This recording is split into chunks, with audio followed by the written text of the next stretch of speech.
«Necio, aprende que el mozo del ciego un punto ha de saber más que el diablo». Con estas palabras, el ciego estampa la cabeza del joven Lázaro contra un toro de piedra, enseñándole con brutalidad que la vida no es un lugar para ingenuos. La vida de Lazarillo de Tormes menciona de pasada aquellas esculturas que muchos expertos asumen que son los famosos toros de Guisando. Figuras cuya historia se remonta siglos atrás, a un tiempo donde los betones las esculpieron en piedra, dándoles un propósito que aún hoy sigue siendo un misterio. Lo que sí se sabe con certeza es que su presencia marcó más de un momento clave de la historia de España. A sus pies, en 1468, se firmó el Tratado de los Toros de Guisando, donde Isabel la Católica fue proclamada heredera de Castilla. Os contamos esta historia a continuación.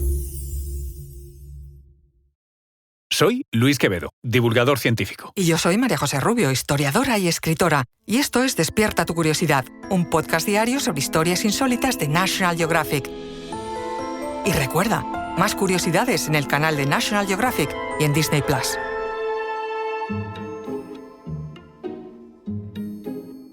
Los toros de Guisando son vestigios de una civilización que existió mucho antes de que los reinos cristianos y musulmanes disputaran la península ibérica. Su origen se remonta a los betones, un pueblo prerromano de cultura celta que habitó el centro-oeste de la península ibérica entre los siglos V y I a.C. Los betones se establecieron en las actuales provincias de Ávila, Salamanca, Cáceres y Toledo. A diferencia de otros pueblos ibéricos más urbanizados, los betones eran eminentemente rurales, con una fuerte tradición ganadera y guerrera. No se ha encontrado evidencia de un poder centralizado, sino que parecen haber funcionado como una confederación de clanes o pequeños reinos autónomos.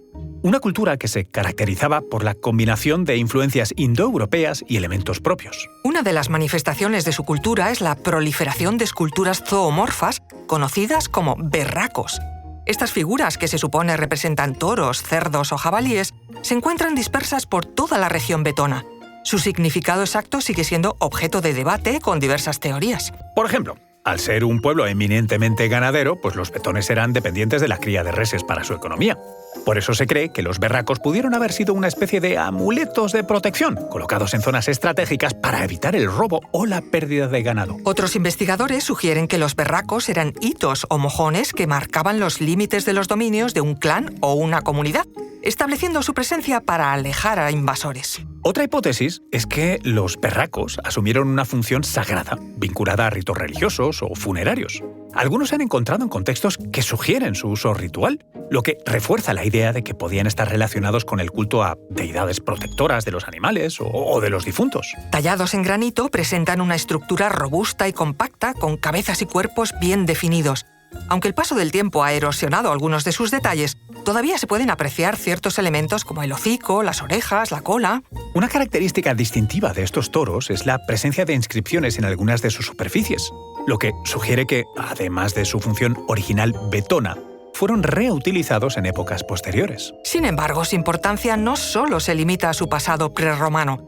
En 1468, estos antiguos guardianes de piedra fueron testigos de un acontecimiento que cambió la historia del Reino de Castilla y de la futura España. A mediados del siglo XV, el Reino de Castilla atravesó una de las etapas más convulsas de su historia. Tras la muerte del rey Juan II de Trastámara en 1454, su hijo, Enrique IV, heredó el trono, en un contexto marcado por la inestabilidad política, luchas nobiliarias y los conflictos dinásticos. Enrique IV, apodado el Impotente por su incapacidad para engendrar hijos durante su primer matrimonio con Blanca de Navarra, tuvo después una única hija, Juana, a los 7 años de haberse casado con Juana de Portugal.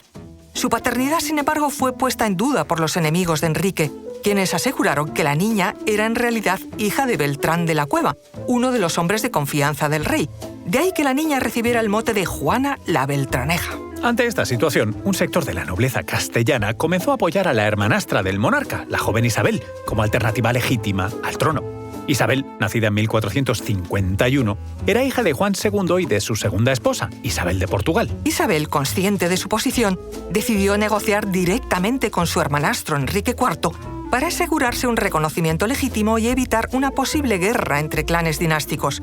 La vía para hacerlo fue el Tratado de los Toros de Guisando. El 19 de septiembre de 1468, Enrique IV e Isabel se encontraron en las inmediaciones de los Toros de Guisando para sellar el acuerdo por el que el rey reconoció a Isabel como su heredera legítima, desplazando así a Juana la Beltraneja A cambio, Isabel aceptaba una serie de condiciones, entre ellas no casarse sin el consentimiento del rey, su hermanastro. Y aunque en un principio el tratado zanjaba la cuestión sucesoria, la historia no tardó en dar un nuevo giro.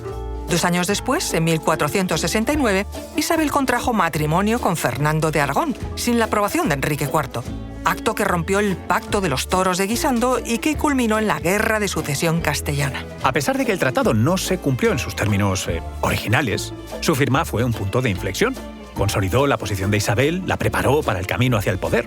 En 1474, tras la muerte de Enrique IV, Isabel se proclamó reina de Castilla, iniciando uno de los reinados más importantes y decisorios de la historia de España y del mundo. Los toros de Guisando, que una vez fueron guardianes de un pueblo prerromano, se convirtieron así en testigos de una de las decisiones políticas más relevantes del siglo XV.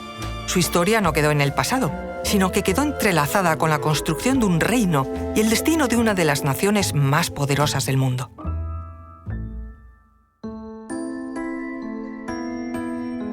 Recuerda que Despierta tu Curiosidad es un podcast diario sobre historias insólitas de National Geographic. Disfruta de más curiosidades en el canal de National Geographic y en Disney+. Y no olvides compartir el podcast si has disfrutado con nuestras historias.